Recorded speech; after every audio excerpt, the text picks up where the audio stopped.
His bear hat didn't even flinch when she shoved him, but something in the air clicked. The crowd froze, smartphones at the ready, and the guardsman's eyes, always as blank as a museum window, suddenly flashed it. The woman in pink stepped back, feeling an icy prick of fear, because she had just learned that under the scarlet uniform beats a heart, not a mechanism. And it could do things that no statute could foresee. London was baking under a heatwave, practically a miracle for British weather, and the tourist mob outside Buckingham Palace was getting rowdier by the minute.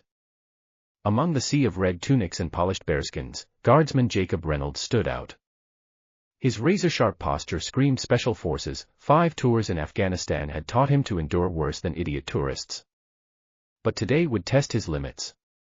The crowd buzzed like a kicked hornet's nest.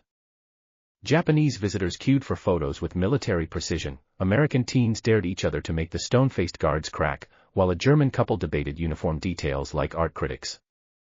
Then Karen Mitchell bulldozed her way to the front, her too-tight pink dress straining at the seams, phone raised like a conquering banner. "OMG Becky, look at these mannequins!"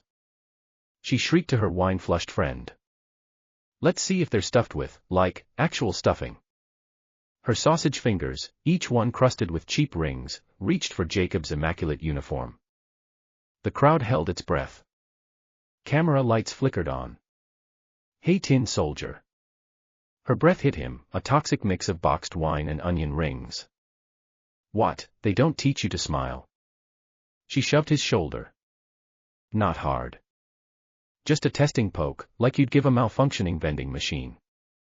The crowd gasped. Jacob didn't flinch. Didn't blink.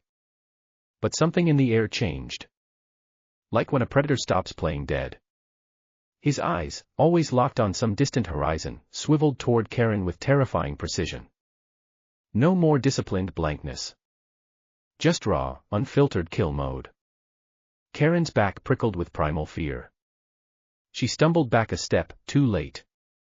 Jacob broke protocol in a way no guardsman had in decades. His white-gloved hand rose slowly. Not for a salute. For something far older. Far darker. Suddenly Karen understood that bearskin wasn't a silly hat. It was the last thing the crown's enemies ever saw. The shove to his shoulder wasn't hard, more trashy than truly violent. Jacob barely swayed, his muscles snapping his body back to perfect attention automatically. His face stayed stone. But beneath the scarlet wool, his heart hammered like it wanted out of his ribs. "We're the face of the nation. Our honor lies in composure." His father's voice rang clear in his head, like the old man stood there now in his own bearskin, that same ice-cold stare. Jacob remembered seeing him on guard duty at 8 years old, motionless as carved granite.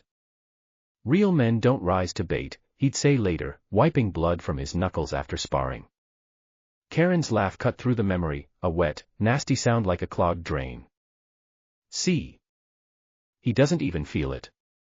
She waved at the crowd like a ringmaster, her voice a rusty saw blade. "Let's try harder." Nervous titters. Phones lifted, zoom lenses whirring. An old lady in a fascinator pressed her lips together but looked away. Some kid in a Union Jack tee shuffled but didn't step up. Jacob felt their stares, dozens of eyes sticky as cotton candy. Waiting. Waiting for him to snap, for the mask to crack, so they could replay Royal Guard loses it. Online for years. Rage burned his throat. He could pivot fast, grab her sausage wrist, relish her screech drowning the crowd. Stare her down like he had insurgents in Helmand, make her cower like the bitch she was. Just walk away, leave them all gaping. But he couldn't. Because the Queen's cipher on his glove was stitched tighter to him than his own skin. Because honor wasn't speeches, it was swallowing spit when they spat on you. Bile mixed with saliva. He forced it down. Then Karen reached again, this time for his bearskin. The crowd froze mid-breath.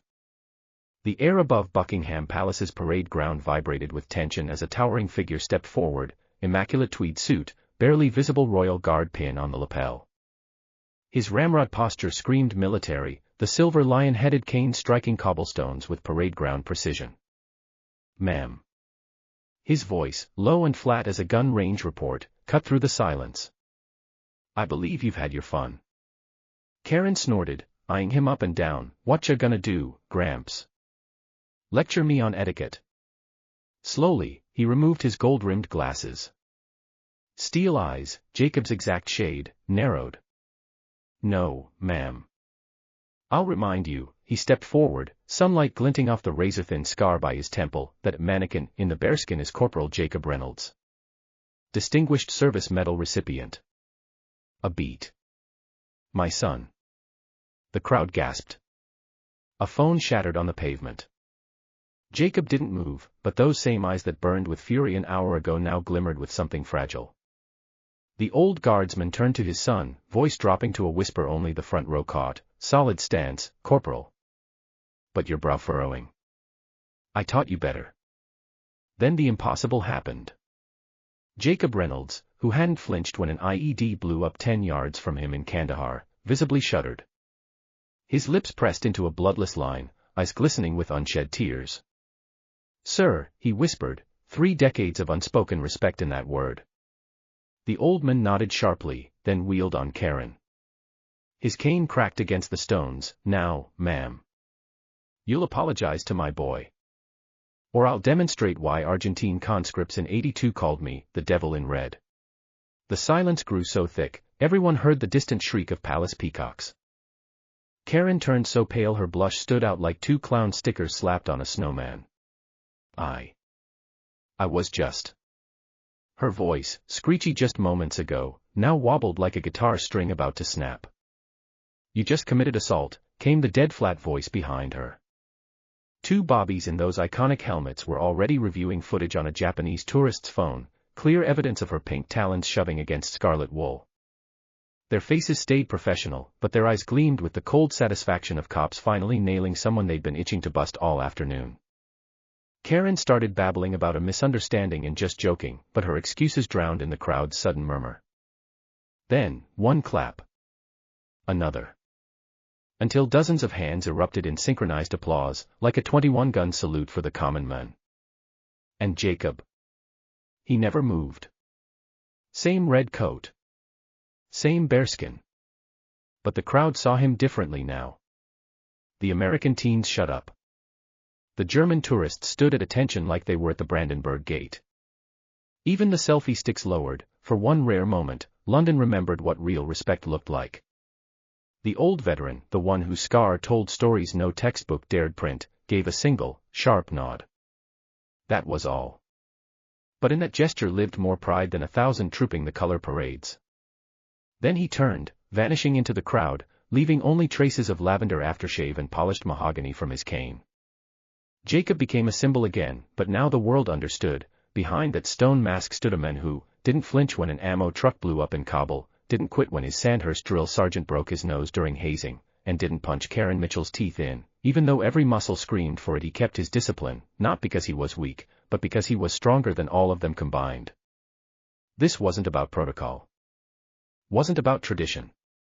This was what heroes looked like.